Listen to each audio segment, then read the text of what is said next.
कौन ऐसा हृदय में जिसको नारी के नेत्र रूपी बाण ने घायल न कर दिया हो? वही हृदय है जो हरि को अर्पित है। जिसके हृदय में भगवान का स्मरण चल रहा है, उसके हृदय में नहीं होगा। अगर देखने योग्य है तो भगवान का भजन करने वाले देखने योग्य है, और कुछ देखने योग्य नहीं संसार में, कुछ देखने योग्य नहीं। ये सब मल की सुंदरता है, मल की। ये सुंदरता नहीं है, ये मल की सुंदरता है।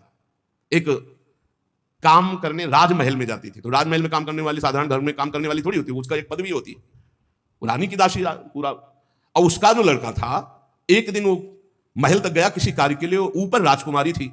राजकुमारी को देखा तो एकदम हृदय में व्याकुलता, इतना सुंदर रूप है तो मुझे कहां मिल सकता? मैं तो काम करने वाली इस महल में जो मेरी माँ है, मैं उनका पुत्र हूं, तो भला मुझे कैसे मिल सकती है? अब इतना उसको राज तत्काल हो गया कि उसने निश्चय कर लिया, अगर राजकुमारी नहीं मिलेंगी तो प्राण छोड़ दूंगा। घर आया, खाना पीना छोड़ दिया।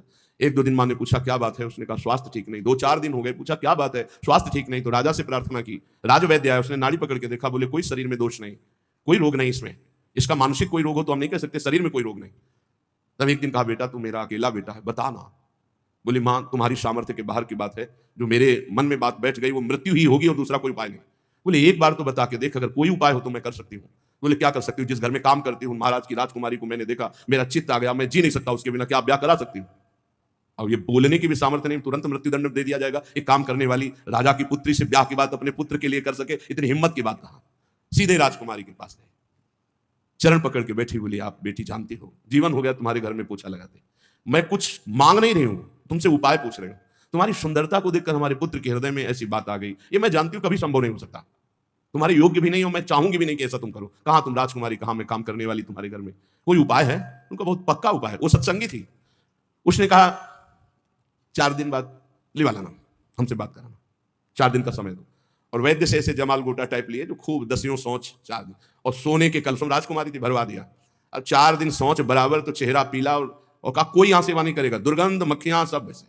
अब वो चेहरे की कांति जो चमक रही थी, बुलाया, वहीं जो कमरा वहीं से ऐसे करने लगा। बोले नहीं ये इसी में राजकुमारी है, और घड़े खुले एकदम रखे, दुर्गंध है। उसने कहा कैसे में राजकुमारी रहती है? अंदर गए तो उठाया उसको, 4 दिन से बराबर सोच हो रही थी, चेहरा एकदम पीला, एकदम ऐसा।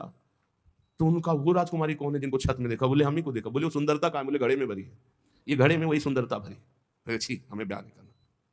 कहा तुम्हारा लड़का बच गया। हृदय में ये जो सांसारिक आकर्षण है, वो आप ये समझ लो मल का आकर्षण है। निर्मल आकर्षण तो भगवान के भजन का या श्री भगवान का आकर्षण होता है।